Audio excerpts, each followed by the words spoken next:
मेरे हथों तो मोदी सरकार की जिहड़ी है ना वज़ारत हुंदी रहिंदी है, लेकिन हुण बाहर दे देशां दे विच भी मोदी सरकार बेनकाब हो चुकी है। नाज़रीन, अज भारत का वो चेहरा जिहड़ा बरसां तो जमहूरीयत दे नकाब दे पिछे छुपिया बैठा सी, वो हुण बराखिर दुनिया दे सामने आ गया। कैनेडा ने एक ऐसा कदम चुकिया है जिन्हें मोदी सरकार दी रियासती दहशतगर्दी दे नेटवर्क दे परखचे उड़ा दिते। ये मेरियां गल्लां नहीं हैगियां, फैक्ट्स एंड फाइंडिंग नाल दसदी पई। आलमी जरीदे द गार्डियन दे मुताबिक कैनेडा ने भारत दे बिश्नोई गैंग नू बाज़ाब्ता तौर ते दहशतगर्द तंजीम करार दे दिता है। ये उही गैंग है जिहड़ी दुनिया भर दे विच खास करके सिखां नू टारगेट करदी है, भत्ताखोरी करदी है, डरांदी है, धमकांदी है और होर भी बथेरियां वारदातां दे विच मुलविस हुंदी है।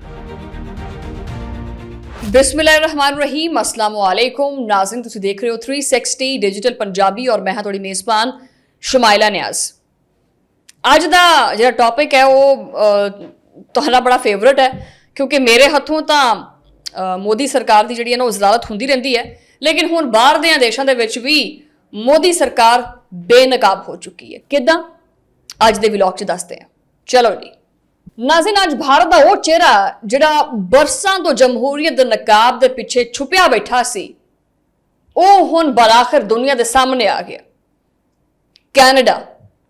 कैनेडा ने एक ऐसा कदम चुकिया है जिन्हें मोदी सरकार दी रियासती दहशतगर्दी दे नेटवर्क दे परखचे उड़ा दिते। ये मेरियां गल्लां नहीं हैगियां, फैक्ट्स एंड फाइंडिंग नाल दसदी पई हैं। आलमी जरीदे द गार्डियन दे मुताबिक कैनेडा ने भारत दे बिश्नोई गैंग नू बाज़ाब्ता तौर ते दहशतगर्द तंजीम करार दे दिता है। रुको जरा, सबर करो, दसदे पे हैं अगे। ये उही गैंग है जिहड़ी दुनिया भर दे विच खास करके सिखां नू टारगेट करदी है, भत्ताखोरी करदी है, डरांदी है, धमकांदी है और होर भी बथेरियां वारदातां दे विच मुलविस हुंदी है। लेकिन हुण ये जिहड़ी गल है ये खुल के सामने आ गई है कि इस मुजरिमाना नेटवर्क दे पिछे बराहे रास्त तौर दे उत्ते मोदी हुकूमत मुलविस है, जो कि इहदी सरपरस्ती करती है। यानी भारत दा फाशिस्ट चेहरा हुण पूरी दुनिया दे सामने खुल के वाज़े तौर ते आ गया और दुनिया डर गई है कि एडा गंदा चेहरा, इन्ना गंदा मुंह, यानी इन्ना वाहियात मुंह।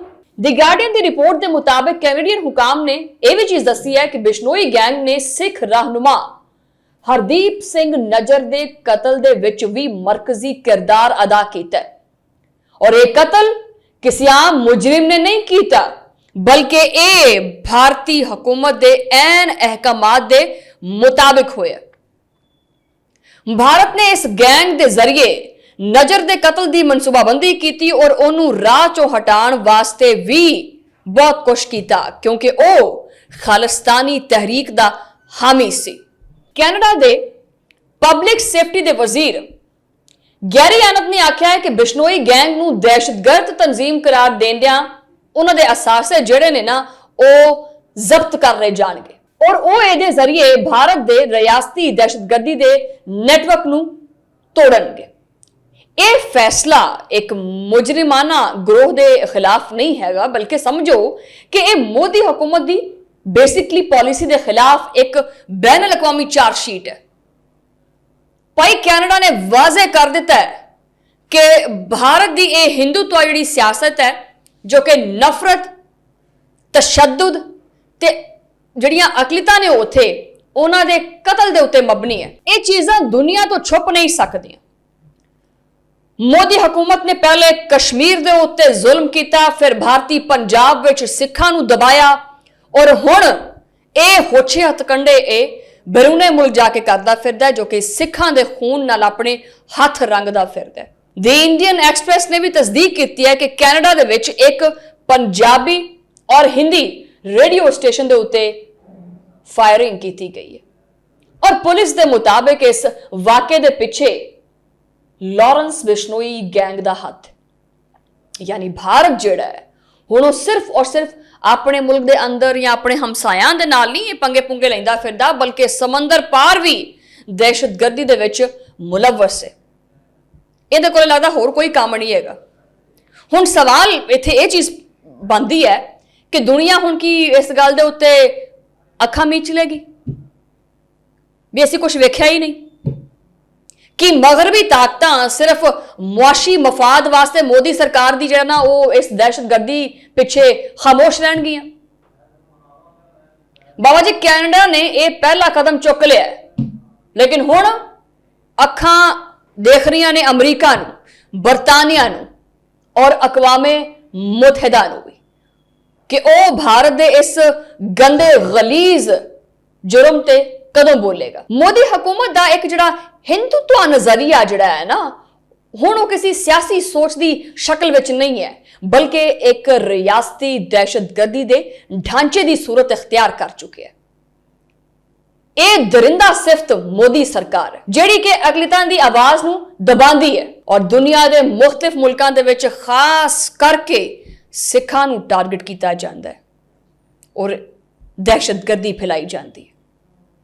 लेकिन यह हुण मसला सिर्फ सिखां दा मसला नहीं हैगा, यह मसला हुण पूरी दुनिया वास्ते एक वार्निंग बन गया कि भारत का यह फाशिस्ट नैटवर्क जिहड़ा है वो जमहूरीयत दे लबादे दे विच दहशतगर्दी नूं मजीद होर किन्ना फैलाएगा।